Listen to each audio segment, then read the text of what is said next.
Well, boy, howdy, boys and girls, men and women of all walks of life. Here we are once again in Randy's Guitar Shop. Thank you, Robert. Double thumbs up. What a great Christmas gift that was. So we've got some pretty cool news today. You can see I've been working on this a little bit, although I've been very busy, tied up doing other things also. By the way, I hope you're having a blessed and wonderful day, okay? So, before we get to this, I have got some really cool news for all you guys, and I know you've been wanting to see this cool news. So, I've told you in a long time ago video, and I showed you a guitar that the great Steve Spalding, Luthier to the Stars, made for me in the mid-80s. All hand-built, you know, wasn't like these guitar kits, all cut out by him and blah, blah, blah. So anyways, that guitar, I drug all over the West Coast, Canada, Alaska, Wyoming, Idaho, you know, all over the place. Played it. And the one thing about it is it never had a name on the headstock. It looks like a Strat, so a lot of people, if they just saw me playing it, would figure it was just a Strat. But it wasn't. And the headstock, all those years, 40 plus years, was very lonely without a name. Well, guess what? I'm going to show you that guitar real quick and a couple of little cool things about it. And then we're going to show you something even cooler than that coolness. Let's watch this. So here it is, hand-built by Steve Spalding. These are Spurzell locking tuners. If you'll notice something exciting, this pickguard is inset into the body. It's not on top of the body. You see very few of those. I don't personally think I've ever seen one, although I'm sure it's been done. He said that was a nightmare to route. Anyways, now this pickguard I made when I was working at the sign shop. And this is not the way it was when I got it. And number one, if you probably can't see it, but there's some spots on it that are pure white. Well, this was a very beautiful kind of a Arctic pearl color, a silver white pearl. And after just a few months of playing it in bars, look what it looked like. Yeah, that's right, Nicotine City. Probably what my lungs look like. Anywho's, look at that lonely headstock. It's crying out for a name. Glued in neck. This is a Warmoth neck. It's got bass frets in it. It's naturally scalloped now from all the years I used it. These are Seymour Duncan Fast Tracks. These are the kind of vintage ones. So anywho's, let's check out something else really quick. When I got it, this is the pickguard that he had made and put on it. Sweet. It's still really cool. As you can see, it got the heck played out of it. It's all scratched up. It had EMGs. That was the big 80s thing, the EMGs. And it had 3 separate on and off switches, which the middle one I think was on, off, on.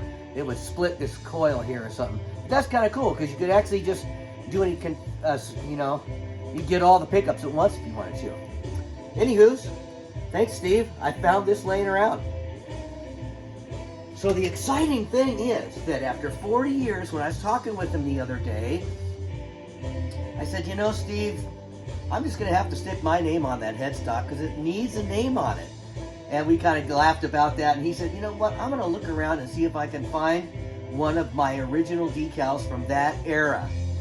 Well, lo and behold, he called me the other day and he said, I found one. There was 2 left. These things are 40 plus years old.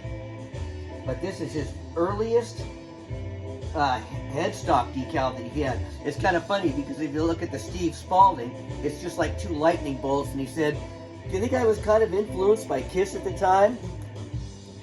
Check it out. So I'm going to put this on that guitar over there. Hopefully. Now, like I said, this is really delicate. And there's no adhesive on it anymore. So I'm going to have to figure out maybe some like sizing that you use to put on gold leaf or something. If anybody has any comments on that, I'd love to hear it because I don't know exactly how I'm going to get it on it. And certainly I got to put a piece of magic tape on it. It's not going to work. Well, let's get on to this thing. So I had a few comments and I agreed with them completely that they're supposed to be cream, but they're yellow pickup rings that came with this kit. They just look terrible on here because they're just a bad color. So as you know, I've talked about these before, but these are pickup rings that I got from the internet. They're flame maple. You can't tell now because they've been all worked over, but I had to just work and work and work to get them to kind of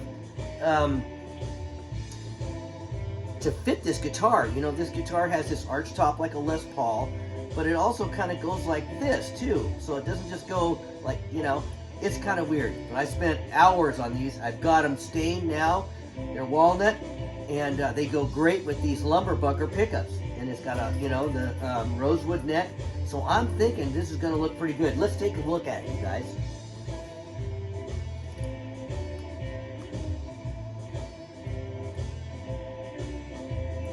So I'm thinking that might be pretty good. There's the old backside, all blue. The neck's blue and green. Of course, the headstock's pretty much green. And I'm thinking that's going to look pretty good. I'll sure listen to any comments you guys have. And also what I've got going is I'm getting ready to do the soldering on this thing. So check this out. Now all you guitar builders know all about the Chinese and just the cheap pots you can buy. But check these out. These are Bourne's 500K pots. These are super high quality professional ones. Look at the difference in size of those. That doesn't mean these are bad. They're just not as, they just don't work as well. And if you can see this little itty bitty green capacitor that's on here, well, that is going to be replaced with this big old orange drop kind of resistor or capacitor. It's going to go in there somewhere. I don't know about this switch. This is the kit switch. I'm thinking I'm probably going to have to replace this, maybe with a 6-way. I don't know. I wouldn't mind just having a standard 3-way switch on this guitar, but you know how I am. I like hot rod and stuff. This is kind of part of my deal.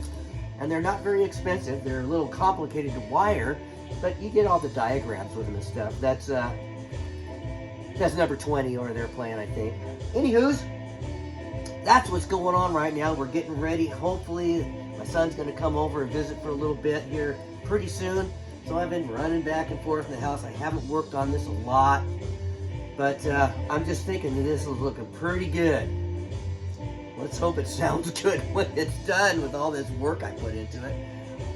I'm not going to proceed really fast here. I've still got other things to do, but it's looking pretty good. I'm a little distressed about the finish just because the fact is, you know, it's getting scratched up just from just being in here, and it's lacquer. So in the long run, I may have to either color sand it again, or I may have to just put a real light sand on it, and I might have to recoat it a couple more times with some more lacquer and then color sand it and polish it, because I don't like all these scratches it's got. You know, I could say, oh yeah, well, it's because it's used, but we all know it's going to be brand new. Anywho's, I'm having fun with this guitar. I hope you guys are liking following the build. I'm sorry I'm not faster at it, but I'm getting it going here. And I think I'm honing in on how to get all my mini bike riding videos off my GoPro onto YouTube. I'm not going to promise you that, but I'm thinking I'm starting to figure out how to do it. So that'll be kind of fun. It's just me riding around on it, but you know, there's people showing mini bike videos all over the place, because I'm not just one trick pony. I've got 2 tricks. I got a guitar and a mini bike. Anywho's, that's about it. Let's take a quick look at this one more time.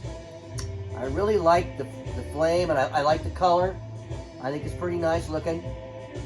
And I'm really happy with those pickup rings. So any comment I got on that is fine. If you like these videos, please subscribe and like them, and maybe leave a comment. If you really like it and you know other guitar players that might like it, or just people that are interested in that kind of thing, maybe you can pass me on to them. Anywho's, thank you for watching the videos. God bless you guys all. Pray for your country. Pray for us to get it back on track. We got a ways to go. we're kind of faltering around a little bit, and I hate to even mention it in the video, but that's the way it is. You know, there's empty shelves in stores, and there's also all kinds of weird stuff going on. Anyway, once again, I hope you have a blessed and wonderful day. Stay safe, stay well, and I will see you guys later. Bye-bye.